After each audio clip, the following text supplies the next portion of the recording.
Welcome to the Art of the Flying Eye podcast. On today's episode, we're going to be interviewing tattoo artist Jon Lew. Hey, so if you don't mind, go ahead and tell everybody who you are and what you do. So my name is Jon Lew, and I do tattoos. I've been tattooing for almost, 20 years, so almost 22 years. Wow. Yeah. So I've been tattooing since December of 2001. 2001. So this was my 20-year anniversary, but then 2022 is going to be obviously my 21st anniversary. So Yeah. Well, congratulations on the 20-year anniversary. That's awesome. yeah, thanks. How's your back feeling 20 years in? It's it is what it is. Not too bad, actually. I've I don't know if it was over the years I've developed it, but because of some I've developed some arthritis in my lower back, and I don't know if that's like hereditary or whatever, but I've gotten treatment for it, and it doesn't seem to bother me too much anymore.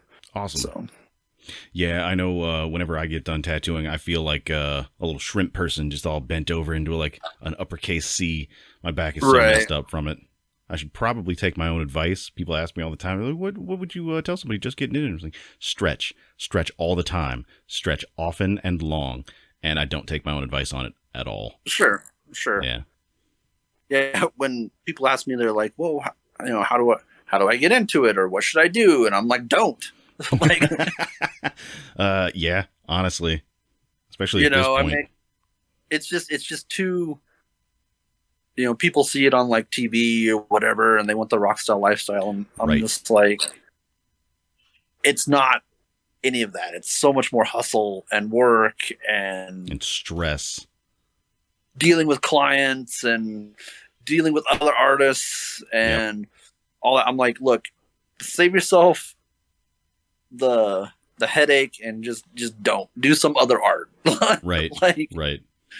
Yeah, tattooers are a lot. So what was that? Oh, tattooers are a shady lot. Can be, unfortunately. Yeah. I mean, it's I was talking to somebody about this the other day. I was just gonna say, it's not like it used to be where like you would if you said just the wrong thing, you would worry about getting like the windows to your shop shot out or something. But yeah, there's just too much drama. Absolutely. Well, just dealing with other artists and like, kind of gone are those days, but like every once in a while something will crop up to where you're like, yeah, that's kind of how it used to be all the time. I'm like, I'm glad it's not, but so I'm in Denver, and let's see here, in between Christmas and New Year's, there was a shooting at a shop. Actually, it was two shops. This guy went around to places where he worked and shot them up. I heard about that. That's where that was. Crazy. Yeah. And then he kind of went off the rails there and shot up a hotel too, like randomly. But I'm like, yeah, that sucks, but that's kind of how it used to be back in the day. Yeah. He worked for both these shops, and then they fired him, and he was kind of unhinged anyway. But then he came back, and I'm like, yeah, that's how it used to be. I mean, I'm glad it's not. I'm glad we moved past that into like a legitimate business, but that's kind of how it used to be.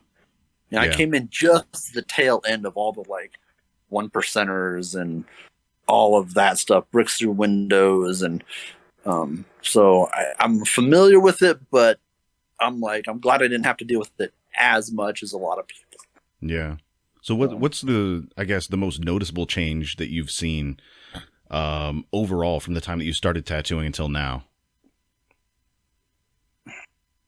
The couple things. Most noticeable change is technology and inks. Inks have gotten so much better. Oh yeah, no joke. Back in the day, like there used to be this guy in Colorado Springs who made his own. And like he has one of the best reds that I've ever used. Mm-hmm. But he would literally come by your shop with a gallon jug full of it, and then just pour it out into like 1 ounce bottles. Yep. And but now that it's sterile and all this other stuff, that inks have gotten a lot better. Yeah. The other thing is just it's more acceptable to be it's gotten to be acceptable to be more diverse as a tattooer. Absolutely. It used to be just white males, but now there's more people of color. There's a lot of women tattooers that are just killing it. Oh, and they're just doing some stuff. Gay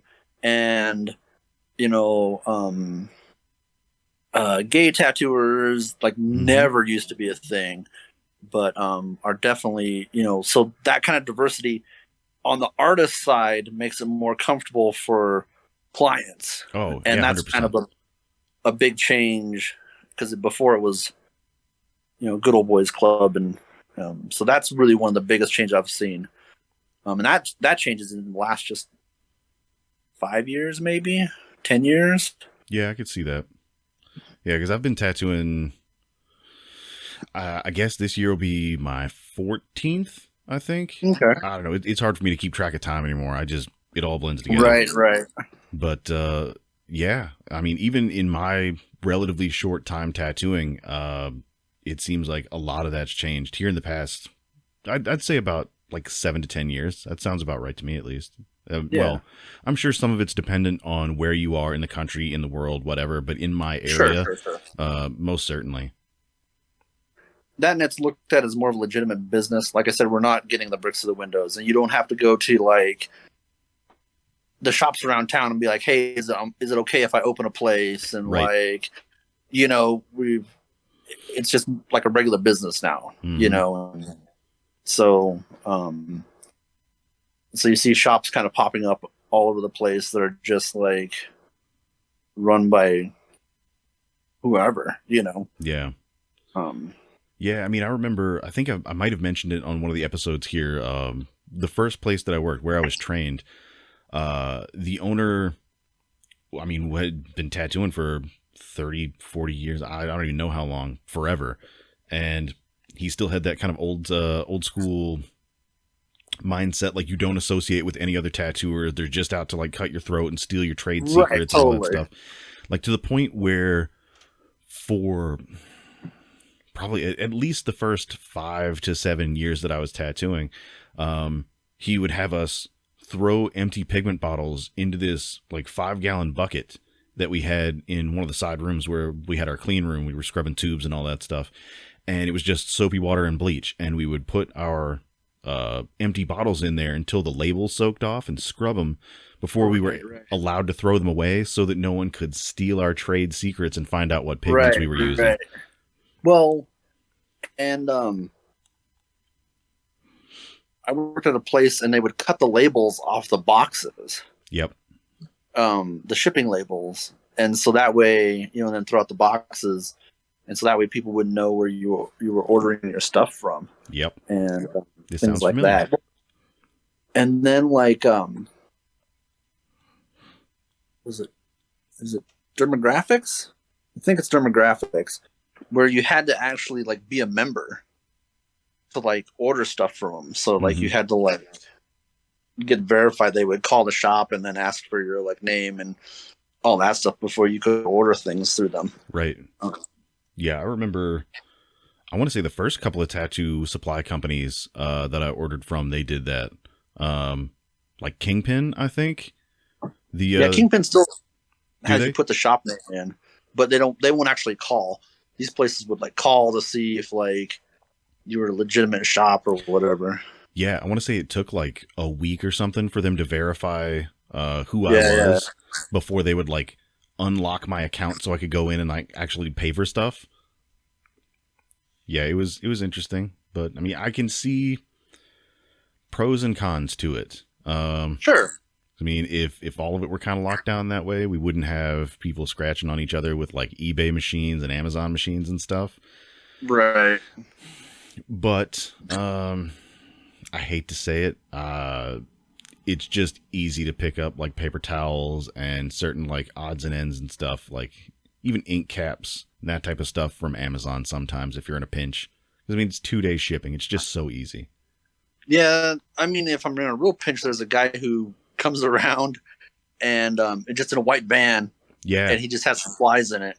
A local guy. And sometimes I'll give him a call. I'll be like, hey, I'm out of ink caps or I'm out of A&D packets. Like, can you drop some by?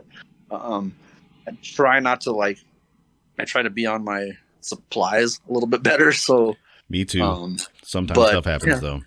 Things happen. Yeah. But I miss having like roving art supply salesmen and supply guys. There used to be a ton of them, it seems like, and nobody's really doing that anymore, at least in this area. There used to be this guy. His name was Catfish. Yeah.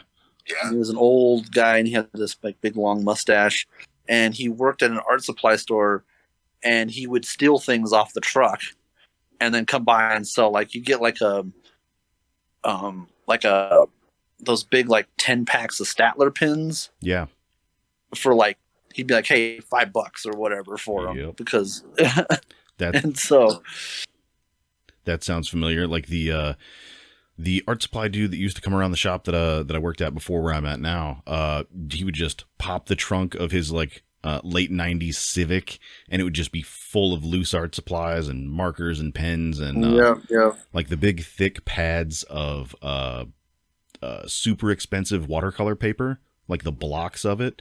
He was like, well, I mean, I don't know how much that's supposed to be, but I mean, you can have it for like $5. I was like, what the fuck? It's like a $50 pad of paper. What are you doing, man? Yeah, for sure.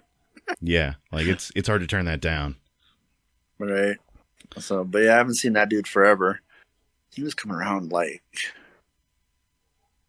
there was at least, I mean, and obviously the pandemic's been like tough on all those guys for sure. I'm sure because of the supply chain issues and whatnot. So speaking of that, how has that affected you in particular? Like, what was the worst of that? And are you still dealing with any sort of weirdness from it? So we were only shut down 6 weeks. Okay. When it first, from March of last year of 2020 through March, April, mid-May, end of March through mid-May. So we were, because the city was like, we're shutting everything down. And then since then, but people were still calling me and I would just kept booking them. I'm like, I'll book you in and then like, hey, we're not going to be open yet. And I kept pushing people back until I knew we were going to be open. But I kept taking appointments because I'm like, I might as well take them. Right. And then just kept rescheduling them. And then, we just did by appointment only. And we've just been rolling. I mean, it's been steady. There's been times that are busier, but for the most part, we've just been steady. Yeah. How many folks do you have in your shop? There's 3 of us. Nice. 3.5-ish, whatever. I got one part-time person that only comes in once in a while. Yeah. But like, there's 3 of us. There's myself and Janine and Felix. Okay.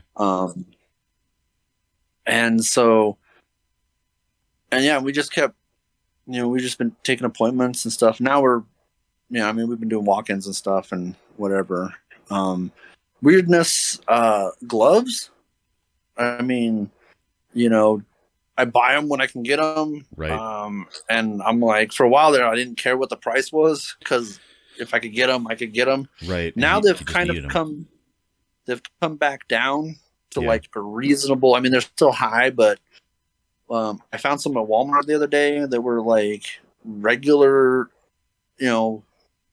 So gloves were the thing that we were on the hunt for always.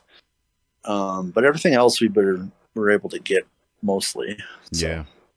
Yeah. I'm still really salty about glove prices because I used to be able to get a case of the gloves that I use, the nitrile gloves, for I want to say around like right at $60. I want to say they were, And Right. at the height of like the medical supply shortages, Mm-hmm. the same gloves were $320 a case. Brutal. $320. Yeah. So I had to switch So to like they were like the medical grade gloves, but they're the vinyl ones. The clear. right.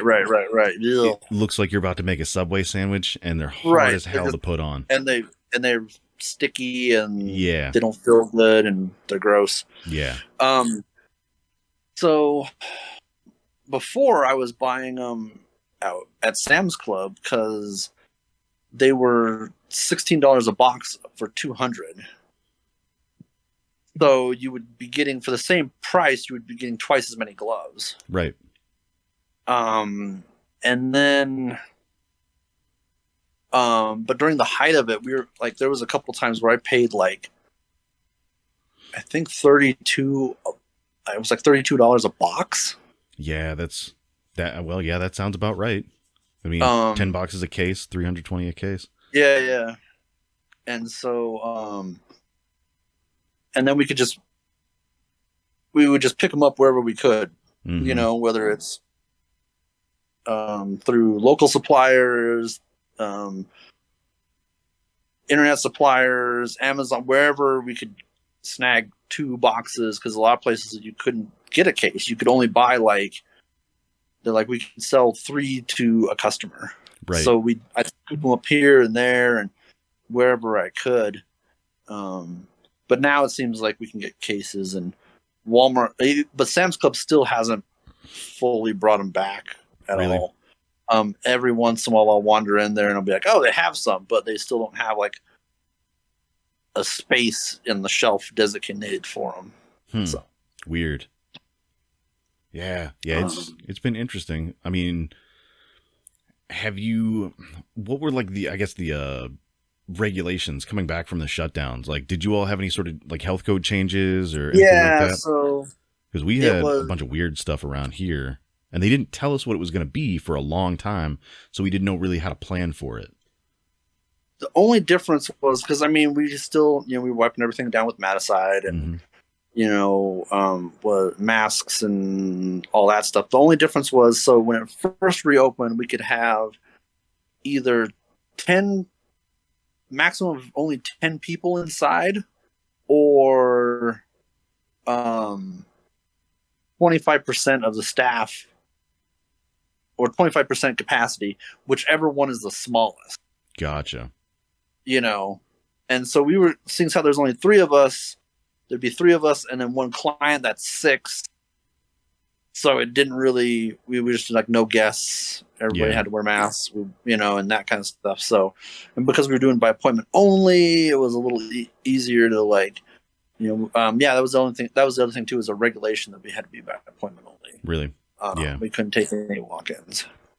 Yeah, I'm pretty sure that's pretty much in line with what we had here. But we kept hearing a bunch of like weird rumors that we would have to have non-porous walls in the stations that we could wipe down with cold sterilants, that we couldn't have any paintings on the walls or pictures or any of that stuff. Like, there were all sorts of like, weird things that we kept hearing. So we just kind of took all the things off the wall and just cleared everything out of the stations in preparation for possibly having to do like renovation type stuff before we could reopen. And then it got to like letting us reopen. They finally came up with a date. They were like, yeah, so you can just, start tattooing and stuff again. Like, what are you doing here? And, right. Yeah. And our restrictions, I want to say it was 1 person per practitioner allowed in the shop at any given time. Sure. Yeah, I don't think there were a limit on the number of practitioners, tattooers, or piercers, but it could only be 1 person per person working in the shop at any time. Right. So, like I said, it didn't affect us too much because we just had there was the 3 of us. So, and we weren't, because it was by appointment only, very rarely would even all 3 of us be tattooing at the same time. Yeah. So that wasn't a big deal. But like, I have a friend and she was working in a shop and they have 15 artists. Wow. So yeah, it's a huge space, and so 15 artists plus 15 clients, it wasn't going to work. So they split their days up. They would work in 4-hour shifts, Yeah. and they would have people come in for the first half of the day, and then people come in for the last half of the day, if you were, and just did it that way. Yeah. And then eventually got to the point where it was like, okay, you could have like 25 people, and they kept slowly upping it and that kind of stuff. And yeah. So just kind of tapered it back up. Yeah. So since you all went to fully appointment only for that amount of time, what do you feel like you prefer? How do you think you work best? Like mostly appointment only, or were you already appointment only, or? I prefer. I like to leave some room for walk-ins in my day. Yeah, fair. So ultimately, I would like to have like maybe like 2 or 3 medium size ish tattoos, or like a start of a big one. Something I could work for like a couple hours on, but it's not taking up my whole day. And then like be able to take some walk-ins here and there as well. Some like little kind of just jammers. Yeah. Just because I like doing them. That's fair. So do you prefer, rather than have like one full day, just a huge piece, you would rather kind of have something where you can split up your attention on kind of different projects? Yeah, for sure. I don't like more than like 4 hours on one piece. I just get like, bleh. Like it's just, yeah. I'm like, okay, let's get this lined out, and then I'll have you come back for black, and then we'll do the black, and then I'll have you come back for color. Ideally, sometimes people travel from out of town, and that really doesn't work. But ideally, I would like to break it up. I just get so like, and it's not that I don't mind tattooing all day. Like if I'm taking walk-ins all day, like I'll tattoo from like noon until like 9 o'clock at night. That's not a big deal.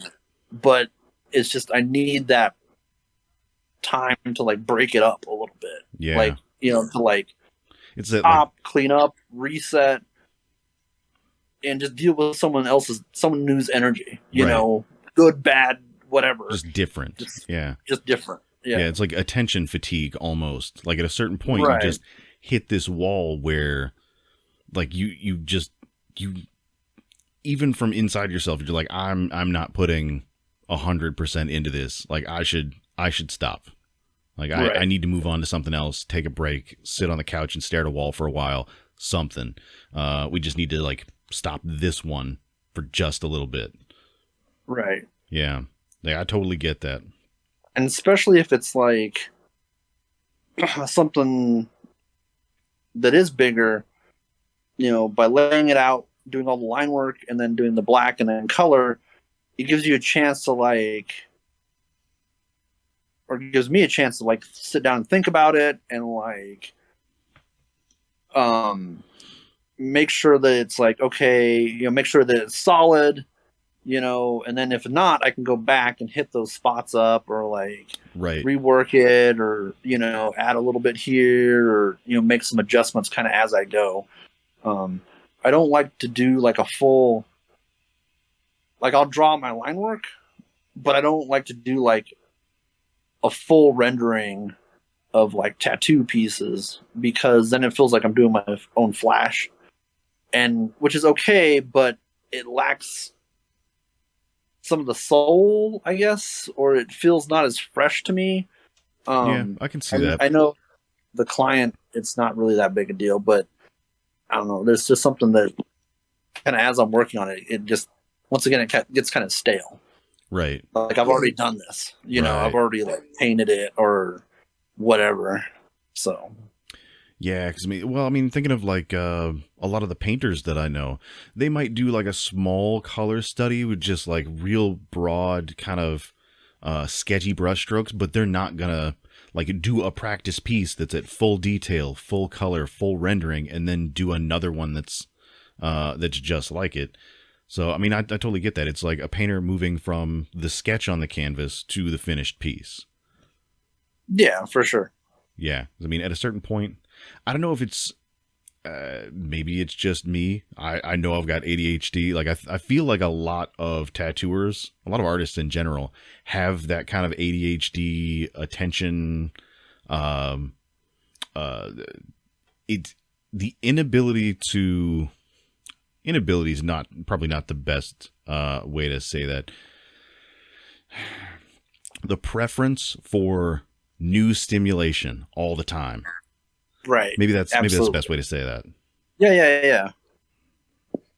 Yeah, you gotta keep it fresh, because otherwise you're just like, I hate this thing. I want to move on from it, and then you don't do your best work. So right. Yeah, and of course every artist is going to have their process that they figure out over time to figure out sure how your brain, like everybody has those little things that, like, you hit a wall at a certain hour mark pretty consistently. If you notice yourself doing that over time, you're going to change how you work to avoid that, or at least should. Right. And I feel like every artist is going to have like those little walls that they need to work around. But as far as artwork goes, do you do any other artwork outside of tattooing, or is it pretty much just focusing on tattooing? No, I try to. You know how it goes. It just, it's clients come first, because that's what pays the bills. So right. But yeah, I mean, I try to work on other stuff, whether it's stickers or cool. pins I've done in the past. Just like, yeah, I try and like paint but that stuff comes more of like as inspiration strikes me kind of stuff. So I don't do it as much. Okay. But I like doing collage work. Cool. That kind of stuff. So. Yeah, it seems like collage work is not something that I see from a whole lot of tattooers. That's super cool. Yeah, I like the idea of like, there's certain elements that I just like sticking together. Yeah. I always, and so I love like vintage magazines. And so I'll cut stuff out of that, and then photographs I've taken and stuff like the text out of manga. Yeah. But like mixing it with like images that don't necessarily go together, I think is fun. That's awesome. That kind of stuff. So are you a big anime and manga fan? Big, I wouldn't say big. I like what I like. Fair. But like, I don't consume everything, because it's either really good or really, really terrible. There's no like in between. No joke. So what would you say? What would you say is the last one that you really got into? The one that I say the last one I say I got into is Pew Pew Molcar. Oh, I'm not even familiar.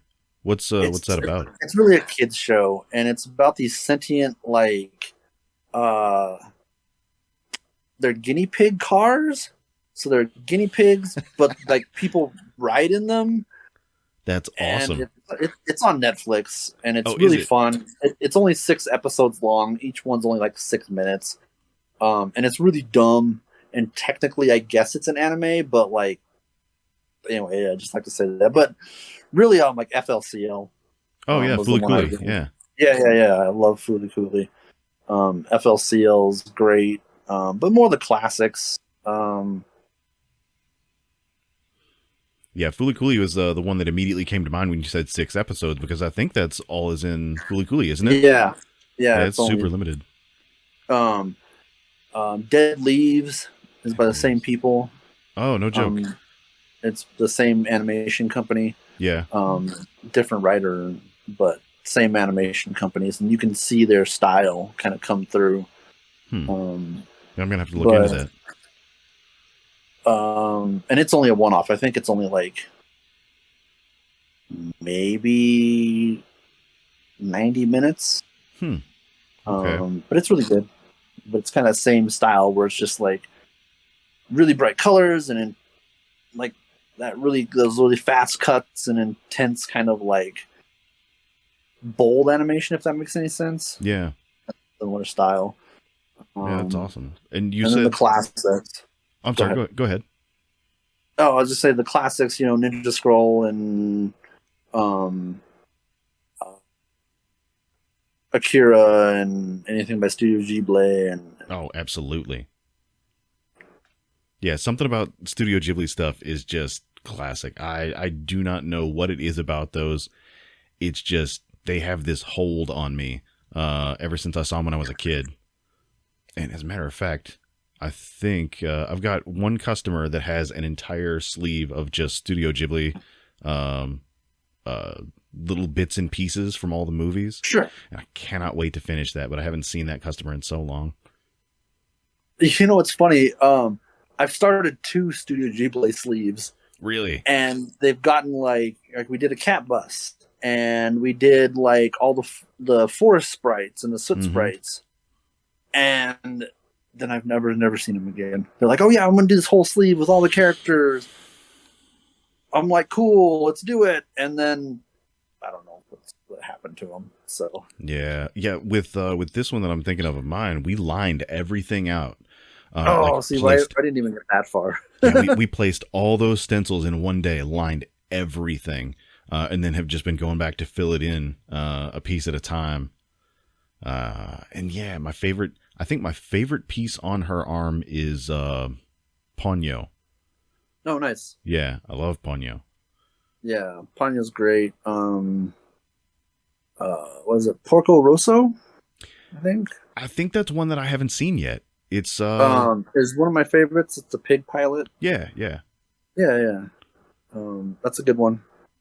So Yeah, I never have had a chance to actually see that one. But isn't there supposed to be there's supposed to be a new Studio Ghibli movie, what is it, made by his son, coming out soon? Yeah, I'm not sure. They had that one that was like CG on Netflix, or no, on HBO Max. It's like Hedwig. It almost has kind of a Hedwig and the Angry Itch kind of feel to it. Weird. I haven't watched it yet though. So. Fair, yeah. Oh, while I'm thinking about it, you said as far as collages go, you add in some of your own photography. Do you do a lot of photography? Not anymore. I used to. Yeah. I used to do a lot of like pinup and all mob stuff and whatnot, but Oh, that's awesome. I haven't done it in a while. But yeah, I mean, I used to.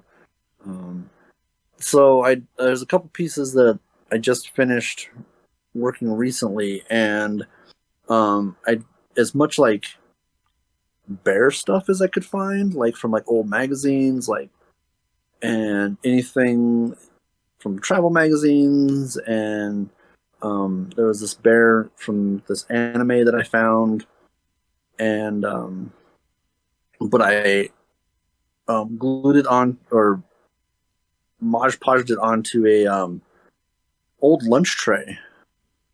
That's cool. And so yeah, so that was cool. Yeah. And that was the last kind of piece I do. But I don't know, I've always liked doing that kind of stuff. It just doesn't. I like doing it, but it doesn't translate to tattooing.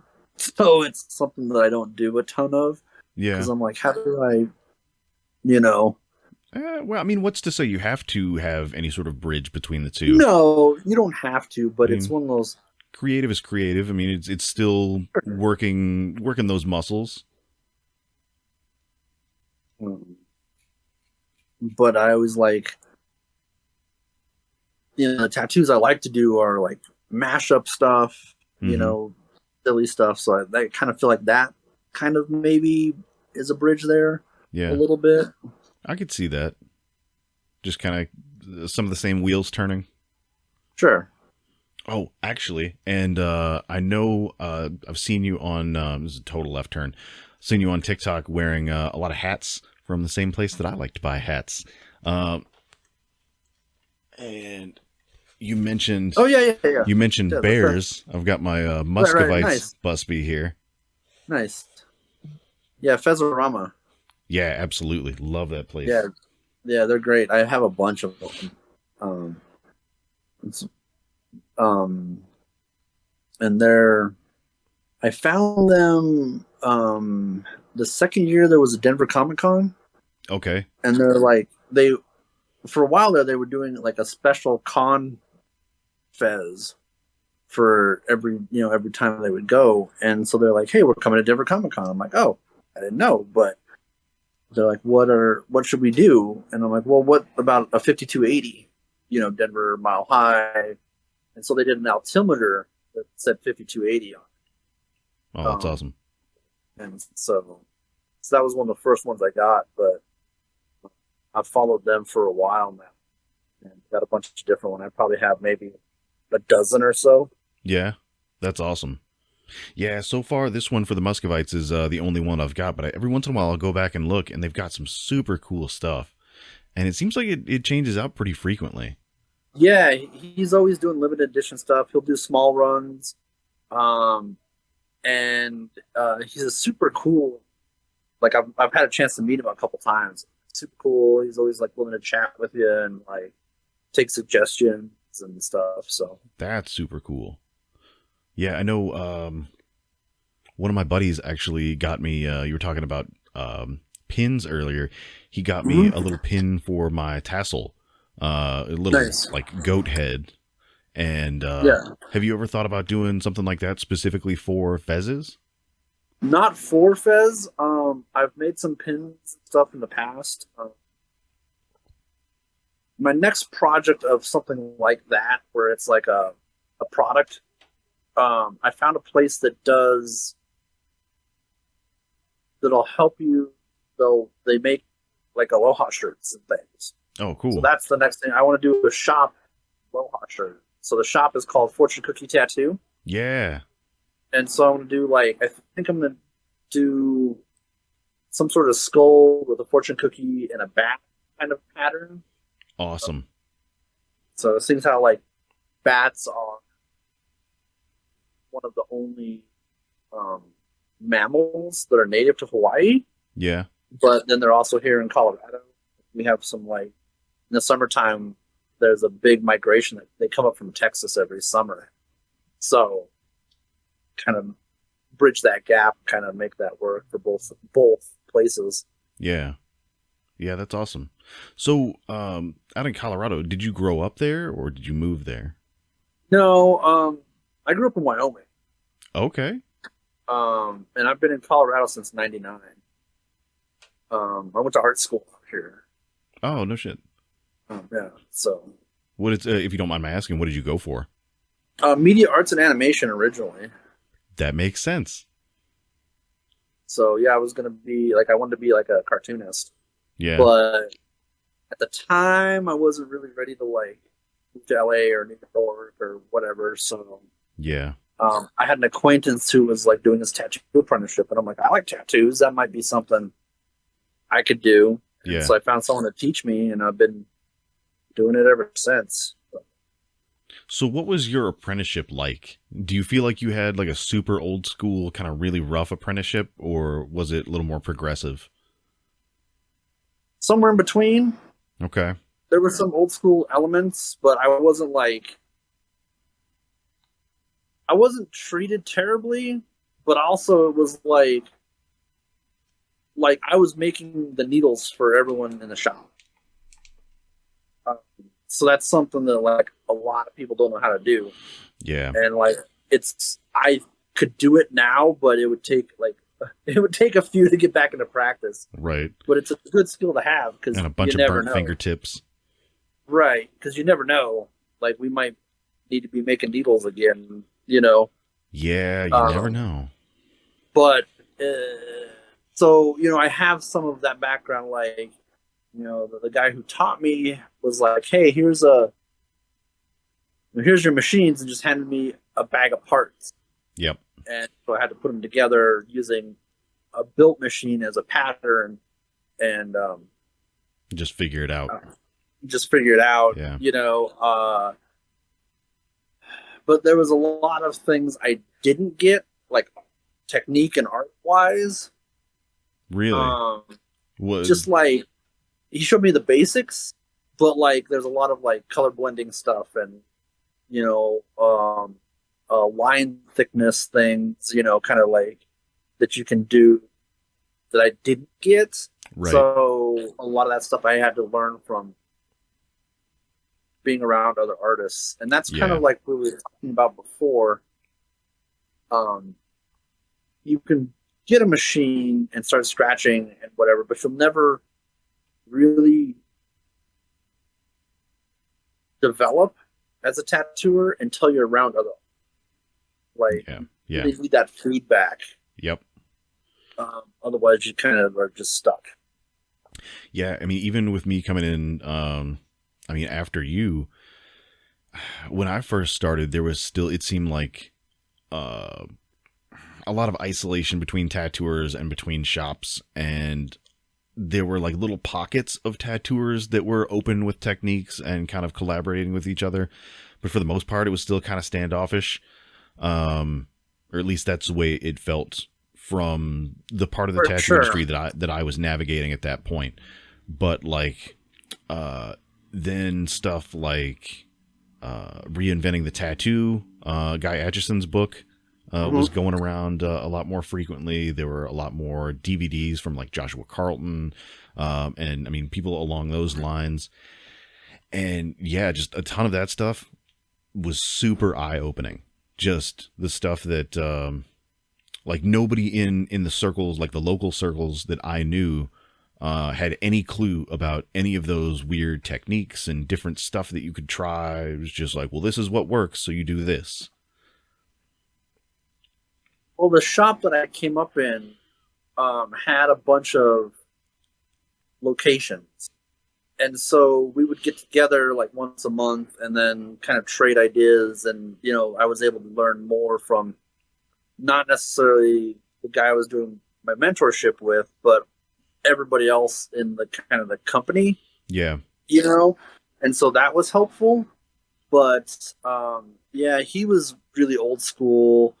And so there was a lot of things that he didn't do that some of the guys were doing that, you know, I felt like, well, if I would have, not that I'm not grateful, but if he would have been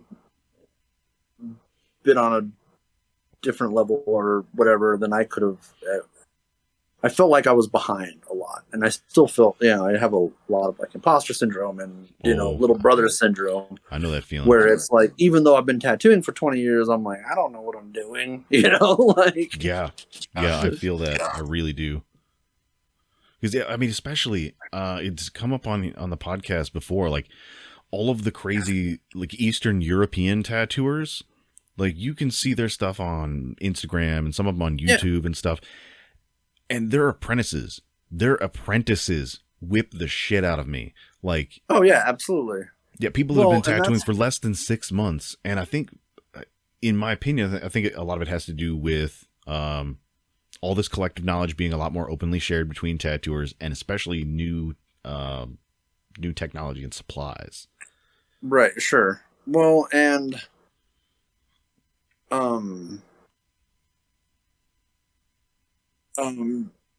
so I had you were talking about like DVDs. I had a Brandon Bond DVD. Yeah.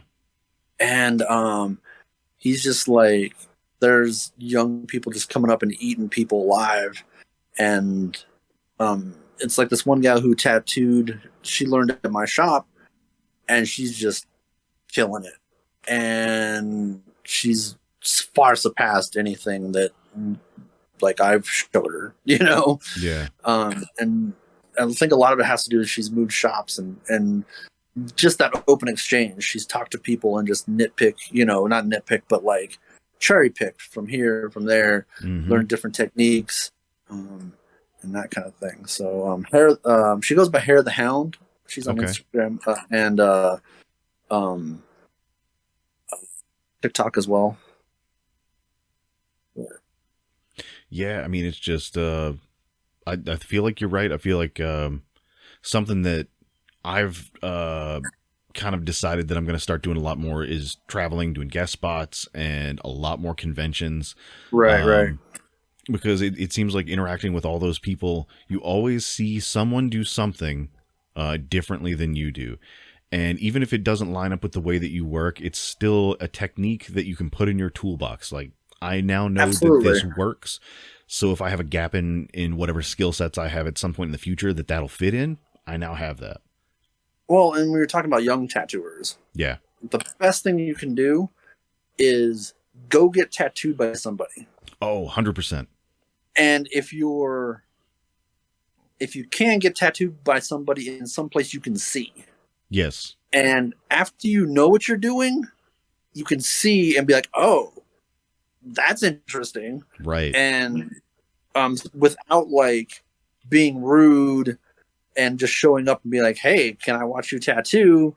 You know, you're giving them some money, you're getting a cool piece, but then also you're getting a chance to like see what they're doing. Yeah. You get a lot of these like kitchen wizards who come in and they're like, girlfriend will get tattooed, and they're like over your shoulder trying to see. But if you don't know what you're looking at, right, then you're not going to learn nothing. So yeah, it's going to be hard to write a book if you don't know the alphabet yet. Right. Yeah. Yeah, that stuff. I mean, what do you feel like there is ever going to be a fix for scratchers? You think it's just gonna? If anything, it's gonna get worse than better. Yeah. Because you have all these guys it's like that guy. I think he was on TikTok. The guy who was tattooing himself every day for a year. Oh yeah, I remember. And that. It's just terrible. Just like, I get it, right? You want to like, but just like, there's just certain things, like certain foundational things, like you need both hands. Like you can tattoo it, but like you really need both hands. Yeah. You know, things like stretching the skin and needle depth are like things that like you can't learn by watching. You have to have someone show you how to do it and show you how to and do it, but do it properly. So then you know how to do it. Yeah, because it's really like I've even working with other apprentices under artists in the shop that I used to work at. It's hard to put that into words because it's a combination of feel and sound, and it's totally, just for sure. It's just a weird experience. You have to feel is the best way to like. It's like it's almost like you just have to feel your way through it. Like a lot of tattoos, you just have to feel your way through. It's like, you know, I don't know if you work off the end of your tube or if you work off the end of your needle, but sometimes you just have to feel the line, if that makes any sense. Oh, 100%. And even on different parts of the body, it's going to feel different. Oh, yeah. Like an inch from where you're working could be completely different. You have to adjust your needle depth and how you stretch the skin, and there's just so many weird variables. Well, and the other thing, too, is skin type. Oh, yeah. You know, like darker skins are softer. Mm-hmm. And a lot of people don't realize that. And so they try and like want to pack that color in there, but it's just going to overwork it and fall out and be a terrible experience. Yep. But you know, those people who spend a lot of time in the sun or tanning booths or older people, leather people, older people, it's like tattooing crepe paper. Yeah. The best description that I have is tissue paper over top of deli ham. Yeah, totally. It it slides, but it's also brittle. Right. And just there's so many variables. So we were kind of making fun of NFTs the other day. Yeah. And we were talking about how tattoos are really the only NFTs. Because even if you do the same design, it's going to be a little different. Right. On every person. And even, you know, say the same artist does the same design. Well, each artist is going to do it a little differently. Yep. Well, what if you do the same design on 6 different people, it's going to be a little different. But even if you did the same design on the same person, how is your needle Right. Everyone's just a little different. How is your machine running that day? Mm-hmm. The humidity, the temperature can all affect that. Mm-hmm. How cold is it in the shop? Are you tightened up to stay warm? Right. Is it like really hot? Are you sweaty and taking longer because you can't cool down? Like, is your chair uncomfortable? Like, every tiny little variable will affect how that tattoo gets done. Also, like, you know, do you know how your elastics are stretched, you know, your rubber bands, all of that stuff matters. Yeah. You know, and you want to try and eliminate those, but also you just kind of have to work within that. And then sometimes you'll be working and, you know, the skin has a grain to it. Oh, yeah. You know, you'll be getting that line and it's just perfect, and but it'll just jack, because it catches that grain just right. Yep. And it pulls it. Yeah, it's have you ever heard the term Langer's lines? Mm-mm. I looked this up a while back. It's the pattern that skin cells form along when you are, I guess, forming in the womb. And I want to say under like UV light or some sort of test condition, like they can be seen, and it almost looks like tiger stripes, excuse me, and that's the direction. You can determine like the direction that skin is going to stretch, since it's like fabric. It'll stretch more one way than the other.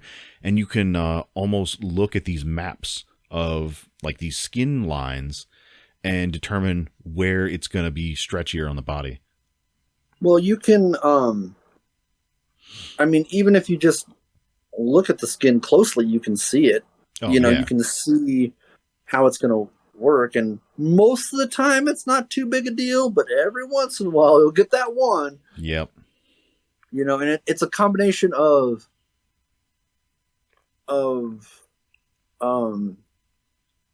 needle size and skin type, and you know, all of that stuff. Just it makes a difference.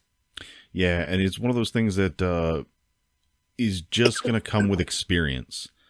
Absolutely. Like if you go ahead.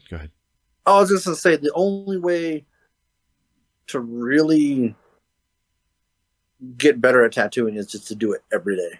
Yeah. And that's why I don't mind taking walk-ins, because just I would rather tattoo something than nothing. Right. Because it keeps you sharp. If you don't go, you know, sometimes you're like, even if you go on vacation for like a week, you come back and you're a little rusty. Right. It just doesn't feel right. Right. You just you have to take a couple lines to like, okay, now I kind of got it. Right. You don't feel like you have as much control as you should. Yeah. But now, as far as machines go, you were talking about machines running different if like the pressure outside is different. I remember when I was running coils, like if anything was different that day, like a great temperature shift or like pressure change or whatever it was, like I would have to retune my machines so often. I still run coils. Do you? I like them. Yeah. I mean, I've thought about looking at some like rotary hybrids. Yeah. But I'm just like, I don't know. I like my coil machines, you know, and it's definitely like it's a very distinct tactile sensation, a difference between running coils and rotaries. Right. The main thing for me is like part of it, and I know it's dumb, but there's that like style over substance kind of thing where I'm like, I know that rotary machines are a lot more consistent, and especially the battery pad ones, and you don't have to like mess with clip cords, which clip cords give me fits constantly. Yeah, I remember. But I use I rub Blood Money irons. Okay. And they do custom machines, and like I have a Rainbow Dash machine it's a Wu-Tang Rainbow Dash machine. That's awesome. Like the frame has a Wu-Tang cutout. Yeah. The Wu-Back cutout, and then it's got Rainbow Dash coils, and then the thumb screws a Wu-Back. And then I have a Enchantiki room machine. and I have it's a stormtrooper. Like it's got stormtroopers on the coils. It's all white. That's awesome. Black hardware and stuff. Yeah. And part of it is I'm like, it's gotta look cool. Like, yeah, like the other ones are just, black pens, and it's like, it's gotta look cool. Yeah, I definitely do feel that on some level. It's just, for me personally, I actually got to a point where I was tattooing, I guess, long sessions, again, like, can get super hard on you. Oh, absolutely. At a certain point, I was having trouble with, like, half of my hand going numb and, like, burning from the inside, so I was having to, limit the amount that I could tattoo, and it was really, like, to the point that it was really concerning. Sure. And as soon as one of the guys in my shop was like, "Here, just try this," I picked it up. It was so light. It's like, that's crazy. There's no way this is gonna work. And I do this tiny little tattoo, and everything just like, it's like using a Sharpie. It's just right there where I put it. It was like, what the fuck is this? You mean this was available like the whole time? Yeah, but I mean, another thing too is, go ahead. I was just gonna say, like, I have piles, like dozens of tattoo machines just sitting around, like coil machines that I haven't used in years, but I can't part with them because I love coil machines. I love tinkering with them so much. I just don't have the motivation to use them during it, like for a tattoo anymore. So that's a weird way to be, but I get it. But for me, it's like I've switched to disposable tubes. Yeah. Because the steel ones were too heavy. It's just like I did that, and it's cleaner, it's easier, and they're lighter. And then because I've switched machines, like I was using this machine, it's a coil and a half machine. Coil. So the top coil is a full coil, and then the bottom coil is a half coil. But it was made from a flintlock. From like a flintlock. Yeah, and I love that machine, but it's so heavy that as soon as I switch to the Blood Money irons, they're more streamlined, and they're a lot lighter, and so that's helped a bunch. So I'm in a good place. Maybe someday I'll switch over, but yeah, fair. Yeah, I know. I was just looking for it on my desk here. I've got a bunch of them sitting in a case right here, but I want to say Josh Ford made them. I want to say I got it through Kingpin. Yeah. It was a single coil liner that just had a post in the back, and it was so light. It was super light. That thing was, it was the only liner that I ran for probably 2 or 3 years. Josh Ford is from here in Denver. Really? That's awesome. Yeah. Yeah. Well, if you get a chance, send him my love for that machine, because that machine made me so much money. Yeah, he's in it's off of 13th. Anyway, I actually have a tattoo by him from way back in the day. Yeah. So. Yeah, that's awesome. So, I mean, how many shops do you have in, I guess, like your immediate vicinity? I'm not sure what the city's laid out. Like, I've never been out that part of the country. Oh, there's not too many because like I'm real close to downtown. Yeah. And so there's not a ton like right within walking distance of us anymore. Like we're one of the only ones like right downtown. But in that like Capitol Hill downtown area, there's probably maybe a dozen or so. Yeah. But the farther out you get, the more there are, because it's real estate's cheaper and that kind of thing. Yeah. Yeah. Around here, it seems like there are a couple of main roads where there are just tons. Have you ever been to Louisville? I have not. No. Yeah. There's one road in particular. It's Bardstown Road. It seems like there has to be at least, like, it feels like probably 20 shops that are just walkable in the same strip. Well, there's so one of the things is in Denver now. outside of Denver, I'm not sure exactly how it is, but the zoning in Denver is you can't have more than 2 within 1,000 feet of each other. Really? Wow. So, because they wanted to like keep that like red light district kind of like down. I see. So you could have 2 right next to each other, but then you couldn't have like more within 1,000 feet of each other of that. Weird. So you couldn't have another one. So you couldn't have more than 3 within 1,000 feet of each other, because you could have 2 within 1,000 feet. Though. So there's some zoning stuff that happens. So they're not all clumped together. They're a lot more spread out. Right. Weird. Yeah, I mean, not if there's anything like that in Louisville, I have definitely not heard of it. Because it seems like there are a bunch of shops that are just like right next to each other around this area. Right. Yeah, it feels sometimes it feels really oversaturated. But I will say it seems like the majority of the shops around here, everybody that I've seen work from, I'd say like a good 80%, 70-80% is traditional stuff. It's American traditional. So, right. Yeah. Here, there's so many different shops. Like, you know, there's just it runs the gamut. You know, there's real traditional shops. There's stuff that's more new school. There's like fine line black and gray, kind of more cholo style. Yeah. And it runs the gamut. Do you feel like there are any particular trends that you see for like the style of work that's being requested from your shop? Like our stuff, we probably do, because we're downtown, we do a lot of like touristy kind of things. Okay. So we do a ton of mountains, little mountain tattoos. You know, there's just like a little mountain. Yeah. You know, maybe it's got a little shading in it. You know, we assume shop minimum. Yeah, our minimum is $80. So That's they're just bad. they're little $80 just jammers. Yeah. And a lot of times what I'll just do is I'll just take a Sharpie and then just draw it on them.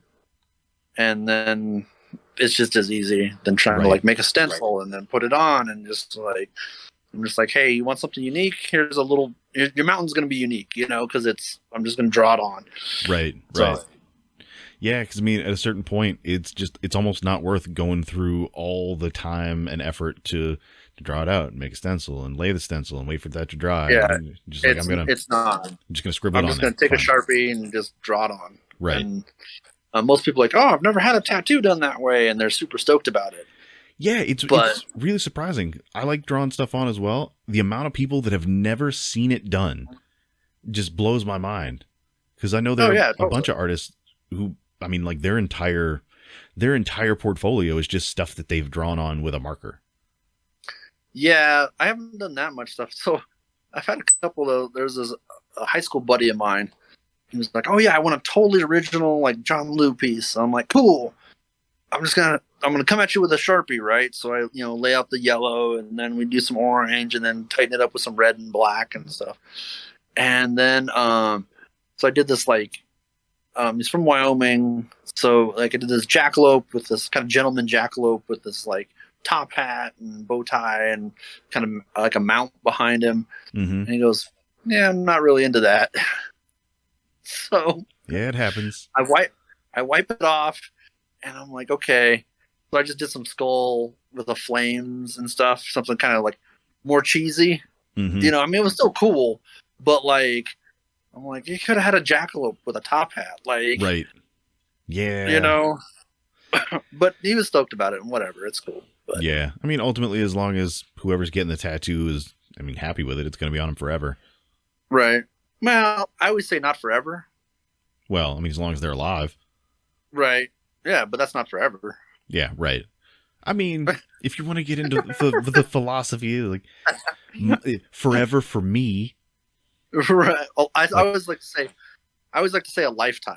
Yeah, that's fair. That's more accurate. Because you know, they'll be on you for a lifetime, which is much more kind of accurate. You know? Yeah. I can see that. And then it kind of puts people at ease a little bit more about getting something maybe that I'm like, hey, you should get this instead. Right. Yeah, I've noticed. I don't know. Maybe since COVID, people seem a lot more receptive in my area, at least, to just getting totally 100% custom stuff. Whereas totally. beforehand, I mean, a lot of the people that come to me, I'd say like a good 90% are regulars, anyways. People that have been tattooing for years. So I wouldn't imagine that my experience is universal with that, especially people that take a lot of walk-ins. But even with some of my regulars, it was kind of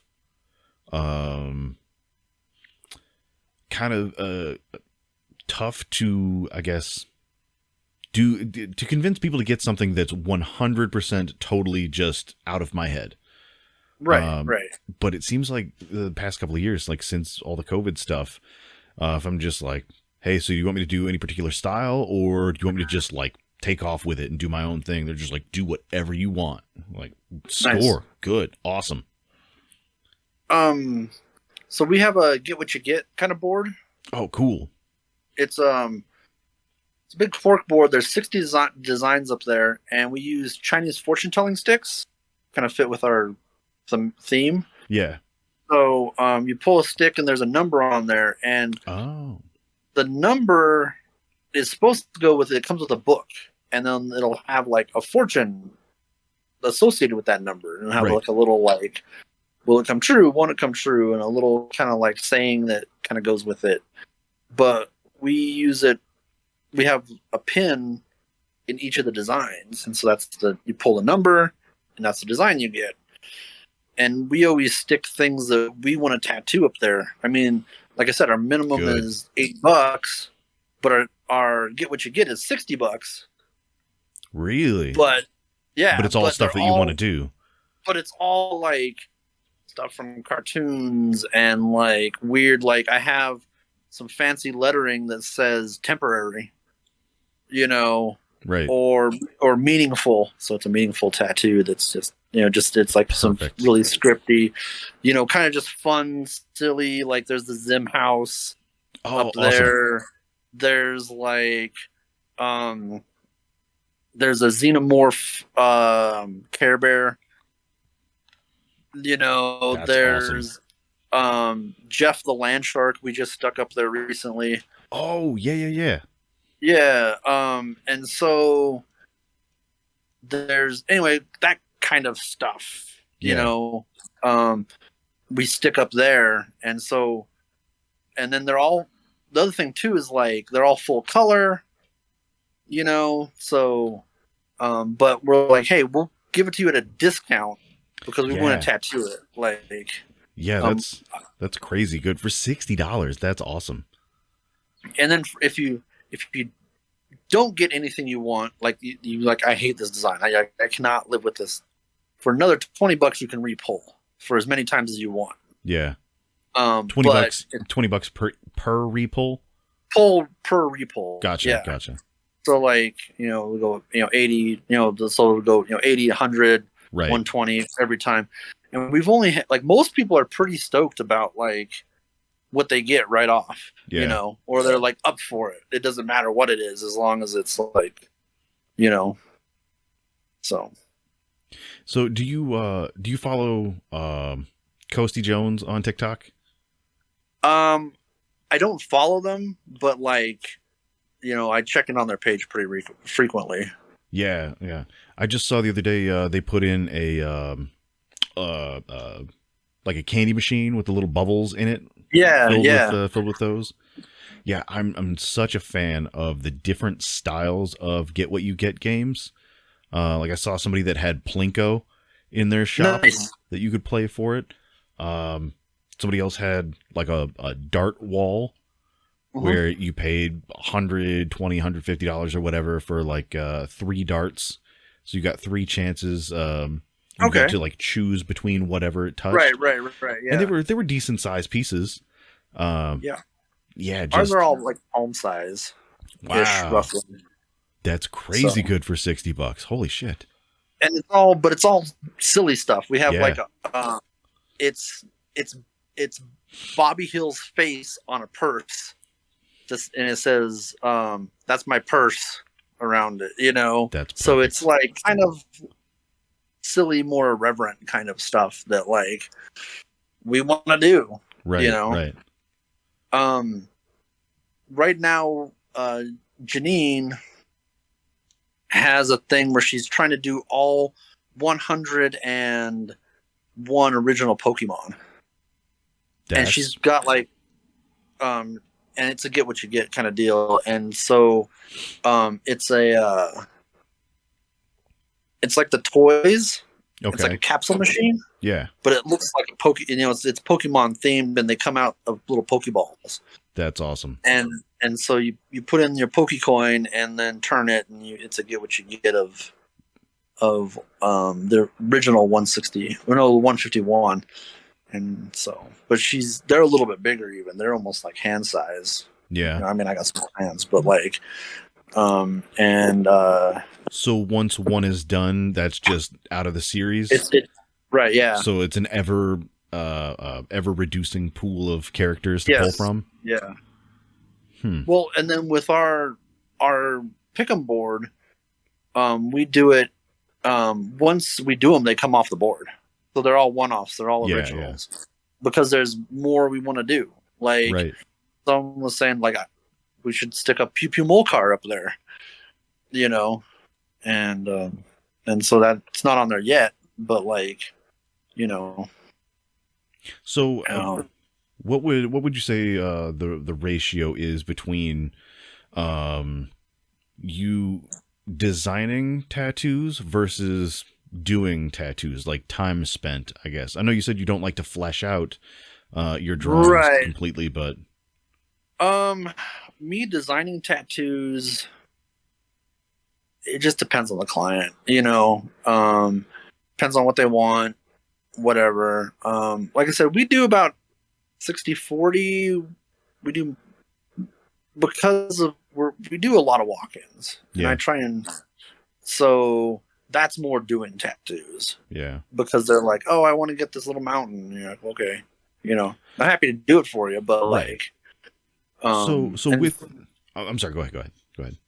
Oh, but then, then designing tattoos, like, I don't, people like, oh, can I see my design? I'm like, well, I'll do it the day before. I don't. Gotcha. If I do it too far out and then I send it to you and then you're going to nitpick it and then I got to redraw it and then it's like more work. I'm like, look, if you really want to see it, I'll do it the day before. If any changes need to be made, let me know the day of. Right. But I try not to get too mired in like the design work of it unless it's something really like specific. I try and have like a lot of designs all ready to go when I kind of feel it, if that makes any sense. Right. Okay. Yeah. Because I mean, I know some folks will have like piles and piles and piles of drawings that they want to do for people to just thumb through if they don't know exactly what they want. And some people just like, yeah, give me an idea. I'll have it for you day of. So, I do have a couple sketchbooks. Okay. Or, well, they're like, not a sketchbook, but like a portfolio, I guess, of like of designs that I want to do. Like if I feel it, I'll draw it. And then I have a couple of those. I have one that's like priced out. Like in my case, here's my pre-draws. And those are priced per design. Yeah. But then I have one book that's like more of the stuff that's weird or that I'm like, look, no one's really going to want this, but if I price it right, maybe somebody will get it. Right. And so I have like, they're like, our hourly is $150. Okay. So I'm like, I'll do it for full color for $150 flat rate. Okay. And so the size is the size, whatever. But I'm like, it might take me more than an hour, but like, these are my flat rate ones. And it's just like, a sexy version of the Quiznos monkey. You know, like like a gonk droid with like long like legs and heels on. Right. Like the macaroni and cheese goblin. Yes. That says it's puking out macaroni and cheese, but then it says macaroni in a pot. Oh, Jesus. You know what I'm saying? Things that I'm Right. like, I really want to tattoo this, but I got to price it right because I don't know if anybody actually wants this stuff. Right. Yeah. One of those things that's not universally loved. Right. But I would rather do something like that for a discount than like charge full price for something I hate, and I'm like, okay, I got to do this. I got to do this like whatever it is, that I'm like, yeah, I'm into it, but like, I'd rather be doing like a I'm trying to think of some of the stuff that's in there right now. There's something else that I have. I'd rather do something a little maybe more suggestive. Something that I could like send a snake pit. Absolutely. Something like that. So what's the weirdest? What would you say is, if you could pin down one tattoo to be the weirdest tattoo you've ever done, either experience or design, whatever, just what's the first thing that comes to mind, the weirdest tattoo you've ever done? So,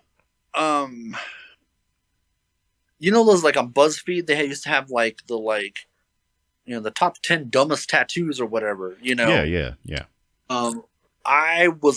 one of my tattoos showed up on that. No, really?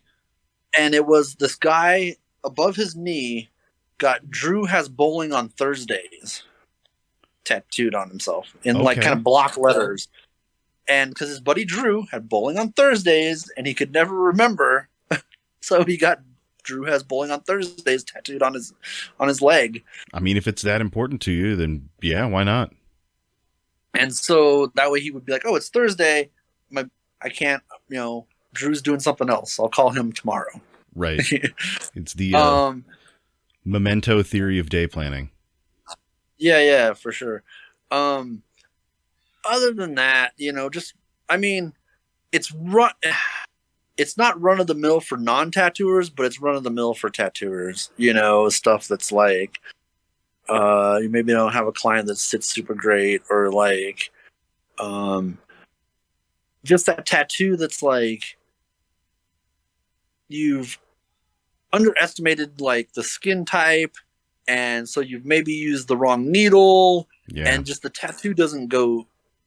It turns out fine. Yeah, just not the way you wanted it to. Doesn't go super great. You're like, you're not like, that's okay. As long as the client's happy with it, that's cool. But technically, you're like, that's kind of a mess. Like, and I mean, stuff like that in my experience is always stuff that the only person that's ever really going to notice it is you. Because I mean, the client and other tattooers would be like, ugh. I mean, but that doesn't really matter. But yeah, most of the pieces that I have felt like I've done myself, where I have that feeling after the fact, I'm just like, it wasn't quite exactly what I wanted it to be, and I'll show it to another tattoo artist. They're like, "What's wrong with it? What's right? I don't understand." I've been thrown up on a couple times. Oh, on. Right, that's always fun. Yeah, that's not the word I would use, but oh man, yeah. I mean, I've dealt with a lot of vomit. Somehow I've managed to dodge it. Oh, but now that I say that, it's probably going to happen. Damn it. Right. Well, not like on, but like I had to like scoop my garbage can. It's like it's been touch and go. Yeah. So there's that. This dude passed out.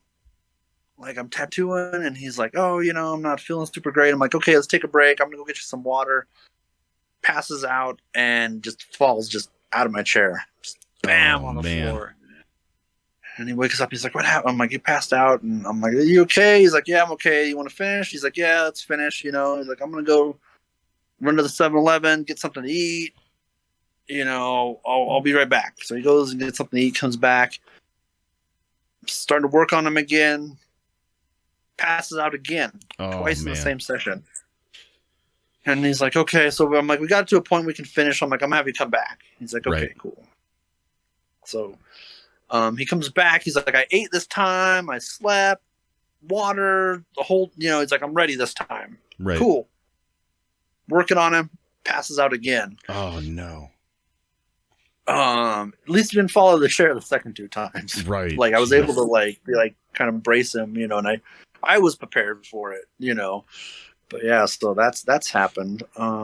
Yeah, after a while, I just started keeping a little bottle of glucose tablets in my station. Yeah. Are you familiar with those?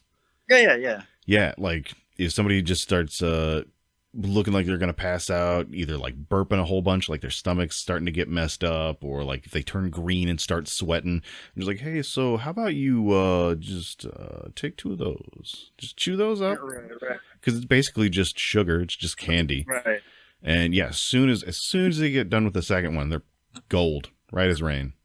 Right. Yeah. Well, we take, we'll be like, oh, take breaks. But I don't, the other thing too is I typically don't leave them anymore.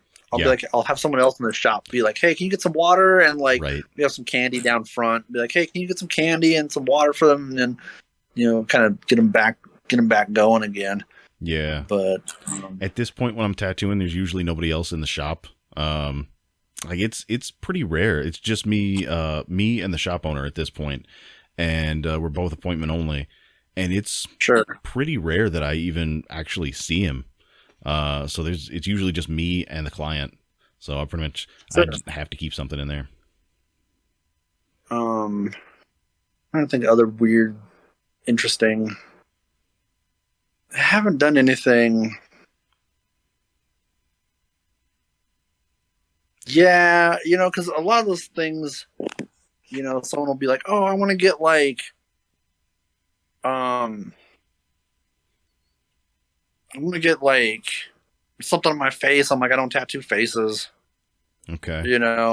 I'm like, I'm not into that. I don't want to mess up and then it be on me that your face is messed up. That's so fair. I get that whole. I'm like, I'm not doing that. Yeah, even if more than likely it won't happen, just like the chance that it might is not worth it. Right, Yeah. just even if they have work,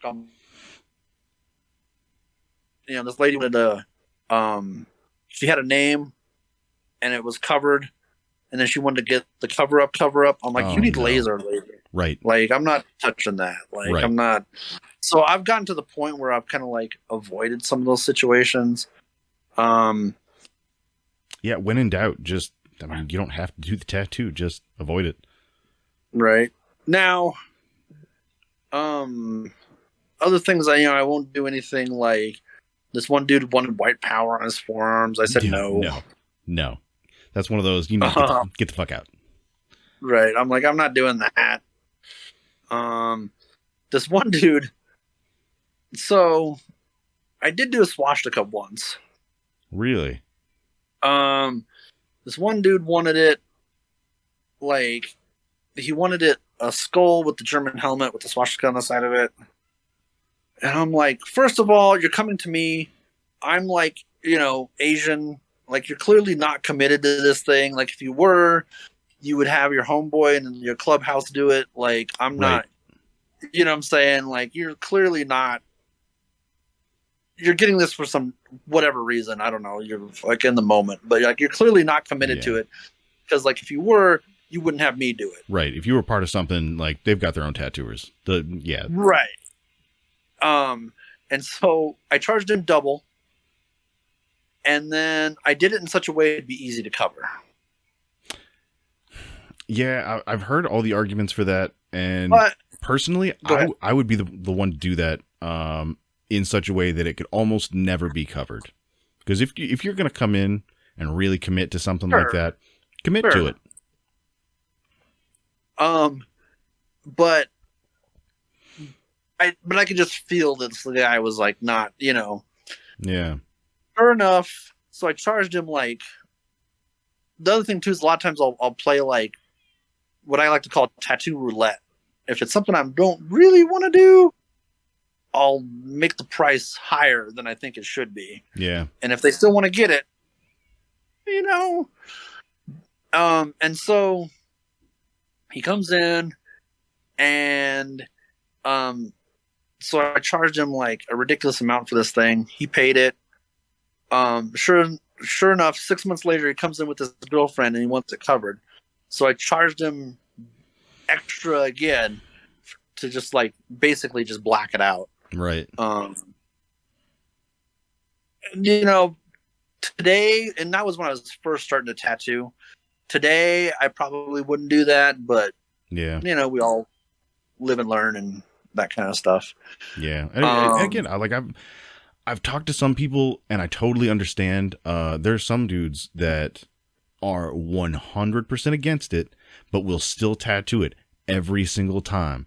And they'll make it big and bold and dark because they figure they're going to get it somewhere if they really want it. It might as well be me that takes your money. And now you're going to have a hell of a time covering that shit up. Right. I get that too. So, well, the other story that's, like I said, I don't do faces. And this lady wanted an LA Dodgers logo, like right in the corner of her eye. Fair. I'm like, I'm not doing that. I don't want to do that. If one of the other guys in the shop wants to do it, that's fine. And one of the other guys like, yeah, whatever, I'll do it. Yeah. So he does it, and he's like, so, are you from LA? She's like, no. Are you a Dodgers fan? She says, no. And she's like, so what's with the tattoo? She's like, well, I'm getting it to piss off my husband. What? And I'm like, no, don't. Like, if anything, you should get him to get it. And then, like... That's so weird. And so she was in there with some dude who obviously wasn't her husband, and he paid for it because... All right. And so I'm like, yeah, glad I didn't do that one. And there's been a few of those over the years, where I'm just like, I don't want to really do that. Like, sometimes you can just feel the drama in a situation. You're just right. Something's off here. Like, if I do this, it feels like I'm going to have to deal with some dumb shit later. Right. There was this dude. We have the Great American Beer Fest out here. I'm into that.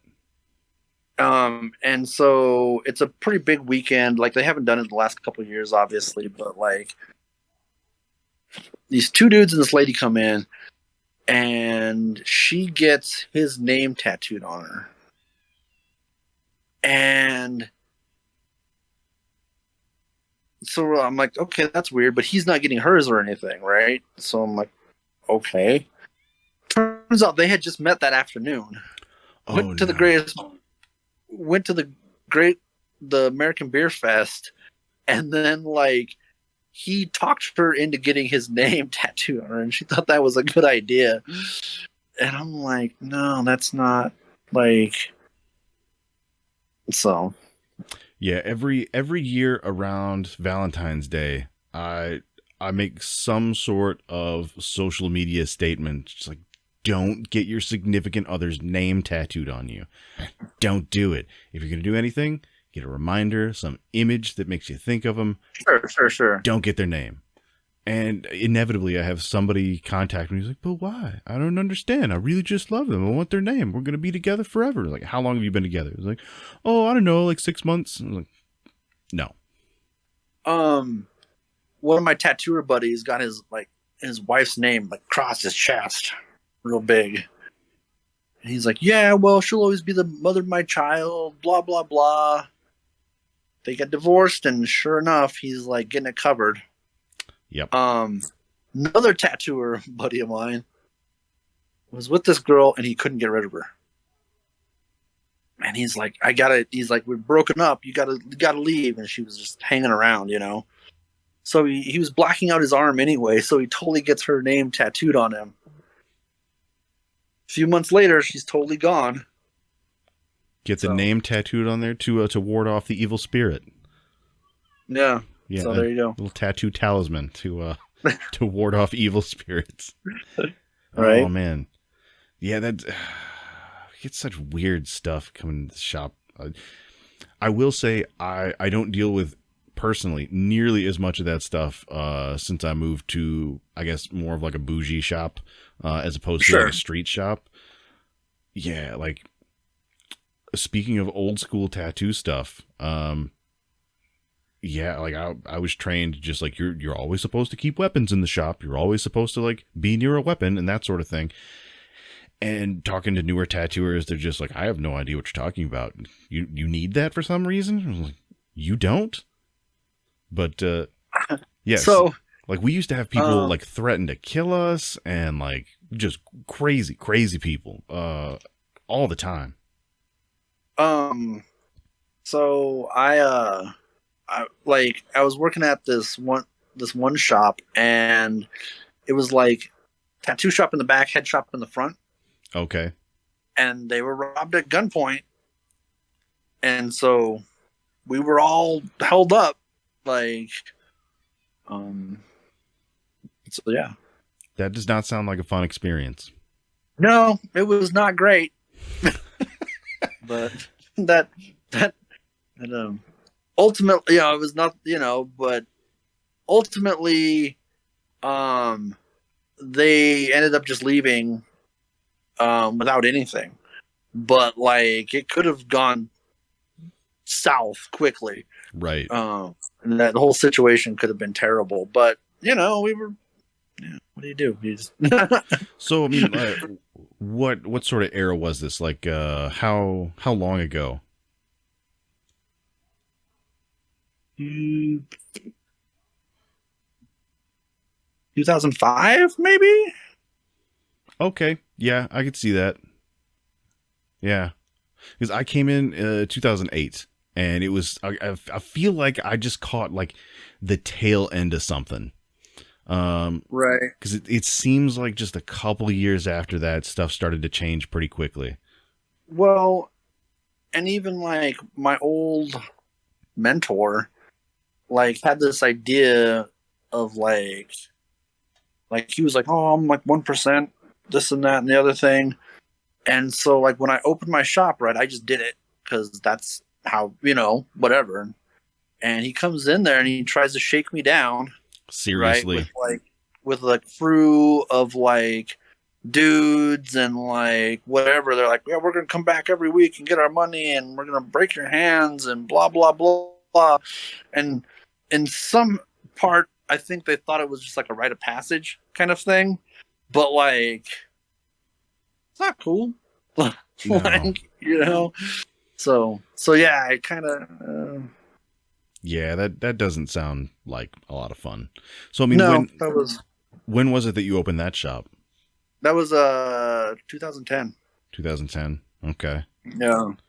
So I mean, with all of that, what would you like to see happen in the tattoo industry? What is a direction that you would like to see it go? Like if you had any choice to make one thing happen, what would you make that? What would you like to see happen? One thing. I would like to see more people understand that it's supposed to be fun. Okay. And not take everything so seriously. It's permanent, but not really. Like you can be changed, it can be covered. We're understand that we're not permanent. We touched upon that a little bit earlier. Yeah. This mortal coil. So like there's this seriousness about like, oh, it has to be like a perfect tattoo, or it has to be like just get something. Get something fun. Right. It has to have some crazy deep meaning and like. Right. Just like enjoy it. Yeah. Just get something cool.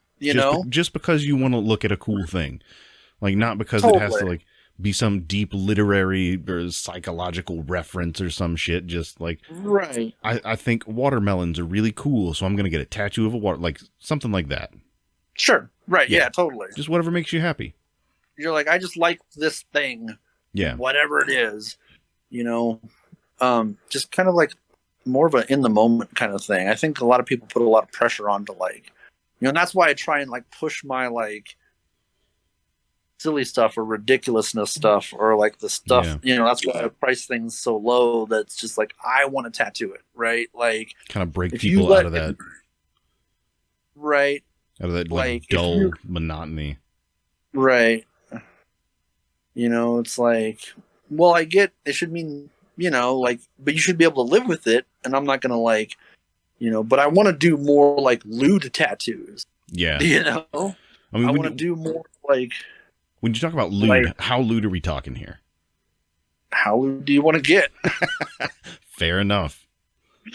Like, I don't tattoo faces, but Yeah. I really kind of like, I've only tattooed a couple like genitals. I'd like to do more of that kind of stuff. Yeah. Just just because for the it's experience, just because it's just strange. to do it. Yeah. Right, yeah. I'm working on a whole sheet of like butthole tattoos. That's awesome. Like that's just like, just simple little like outlines, but designed for that, because it's like, how often do you get to do that? You Right. don't. Like people are like, oh, and I'm like, let's do something stupid. Like, that seems like it would be so difficult. Just the logistics of moving parts like, where they need to be. That seems like but it's something I want to do. Like, because I don't get to like, I don't want to mess up your face, but I'm happy to like, like if it's something that like no one else is gonna see, let's do this. Right. Yeah, because I mean, I remember in my apprenticeship, my mentor had this like 1001 strange tattoos book. It was like this giant thick book. Yeah, totally. All sorts of weird stuff. Like a lady that had, I mean, we're talking like pictures from like late 70s, early 80s, where like this lady had basically a necklace of dicks. Yep. I know exactly. That guy, he's made a career of tattooing frogs and penises. Yeah, it's weird. That's his jam. Like, I know I can't remember his name, but like, that's his thing, and that's his wife, I believe. Oh, no joke. It's got the like, and each one is like different. Like there's like there's like a zombie one, a flag and a zombie one, and like yeah, totally. He also did like the dude. Has got like bacon and eggs on the top of his head. Yeah, I remember that tattoo. His work, same guy's work. Same no dude. way, because I remember it was, wasn't that was on like the cover of like Skin and Ink or something like that in the early 2000s? Totally. Yeah, same dude, same guy. No way. He's doing the frogs and the dicks and things. Like that's the same dude. Yeah. I mean, but that's the kind of thing I'm like trying to push more for. Like that's just like weird and like it's really bizarre. Like, yeah, totally. Let's do it. Yeah, I can respect that totally. Because I mean, even around that time, like late 70s, early 80s, like a lot of those photos that were in that book are just unhinged, just weird stuff. And totally. You can tell that those people definitely didn't take life too seriously. They just got what they wanted. Right. But, let's just do some Space Panthers and like, like whatever, know. I still have yet to do a Sucky Panther. I want bad. I want to do some Sucky Panthers. I want to do some Picasso Homers. Yep. Like that's the kind of stuff, like let's do that. Right. Yeah, I mean stuff that's kind of got like a little tinge of that sort of punk outlook on just like fuck it, why not? I did my buddy I did a he like has a bunch of punk rock stuff, and we did a baby seal getting clubbed, just like a cartoon baby seal getting hit in the head with a baseball bat, like clubbing baby seal. Mm-hmm. Just like that kind of just irreverence of just like, okay. Yeah, I can totally respect that. I totally agree. I think people could do well to be a little bit less serious. Well, and that goes with tattooers as well too. Oh, 100%. You know, just like if that tattoo doesn't come out 100% perfect, it's not that big a deal. Like, you know, they're just everyone's so serious about like, you know. I mean, art is inherently imperfect, anyways. Right, sure. And I mean, this is my thing. You brought up the kid on TikTok that tattoos himself, just scratching on himself one little garbage tattoo a day. The biggest issue that I personally have with that, I don't care about the awful tattoos. They're not good. But my biggest issue with that, if somebody's going to do it safely. Absolutely. My biggest issue with any of that is just that the guy has no idea what he is doing with the safety aspect of it and could possibly be putting other people at risk, even if he's just tattooing himself. If he gives himself hepatitis off of some surface or whatever, he could easily give that to somebody else. Yeah, he could easily give that to somebody else and they wouldn't know for a while. Right, or staph or whatever. I mean, just a whole host of stuff. And at that point, it's a health and safety thing. Like if you want to make yourself look, I mean, in my opinion, kind of bad, that's cool. Just don't hurt anybody else or take chances for anybody else to do it. Right. Yeah, while I think there should be some gatekeeping, more gatekeeping. Yeah. I'm not like for gate, you know, ultimately it's like, I understand that, but I think that, just some of the tattooers are just so serious about like whatever. I'm like, you know, and a lot of them aren't, but then there's some of them are just like, oh, you know, it's gotta be craft. Like, right. I'm just like, nah, dude, just whatever. It's not that big a deal, you know? Right. Yeah. I mean, if you ever had a chance to meet any of like the old school dudes, like Philadelphia Eddie, you meet him at a convention, like before he passed away. Like I had a chance to talk to him a little bit and he was like, whatever, just slap a tattoo on somebody and collect the money. It's fine. Whatever. Like there was no like the dignity of our craft, like no uppity shit. Right. Like he was just a dude that did tattoos and wanted to pay his bills. Right. Totally. Yeah. But, anyway. So where can people find you, well, both online and in the real world? So online, I'm at Tat Lew, TATLEW on Instagram and TikTok.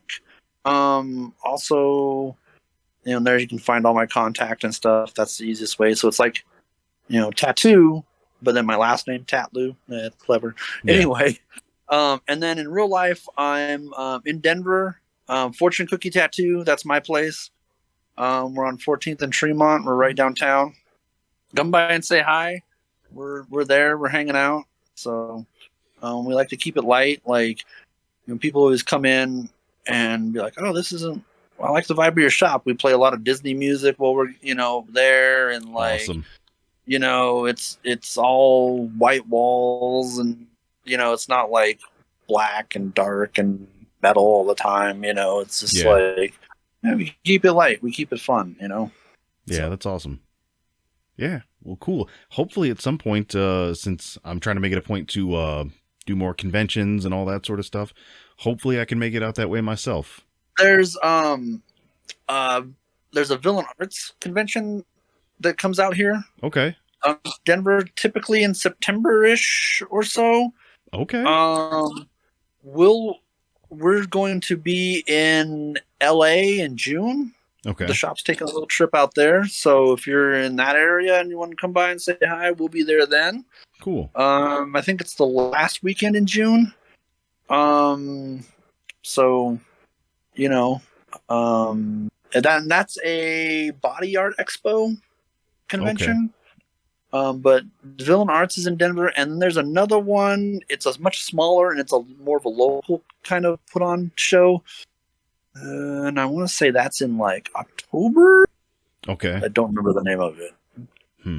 Well, either way, I'll have to check out getting out that way. I've never been out towards the West Coast as far as I remember. I've pretty much just stayed Kentucky and east. Yeah, come check us out. It's cool. We got like all the stuff. Like Colorado's a cool place to visit. Like there's mountains and legal weed and like all that stuff. So, you know, Nice. Yeah, it's always sounded like an interesting place, but yeah, it's been rad having you on the show here. Like it was super fun talking, and I mean, I'm definitely gonna keep up with you on TikTok. So hopefully we can yeah, have you on for again sure. at some point too. Yeah, totally. I'm always happy to talk shop. You know, there's always more shit if you want to talk more technical stuff or like Absolutely. whatever. You know. Well, cool. I appreciate you coming on and letting everybody know who you are. And until next time, bye bye, y'all. All right, we'll talk to you later.